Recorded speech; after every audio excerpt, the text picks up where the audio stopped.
ए लड़ाई नीति नैतिकता एवं आदर्शर पेशारे मुझे डाक्तर आपण मैंने समझे जानी लोकों को सेवा करने मो कार्य केवल नुहे मो धर्म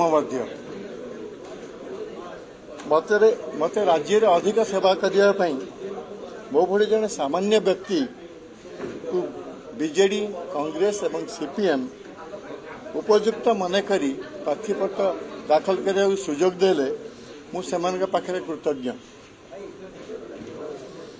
आपण जानिथिबे एई पार्टीर मुखिया माने निष्पत्ति नेले एवं मुझे मुखिया मान को हाईकमांड मान को कृतज्ञता जनाऊँ। Thank you. भविष्य मु निश्चित भाव में चेष्टा करी ओडिशा राज्यर जदि मत सुजोग मिलला ओडिशा राज्यर प्रत्येक क्षेत्र में उन्नति चेष्टा करी विशेषकर स्वास्थ्य क्षेत्र में। धन्यवाद।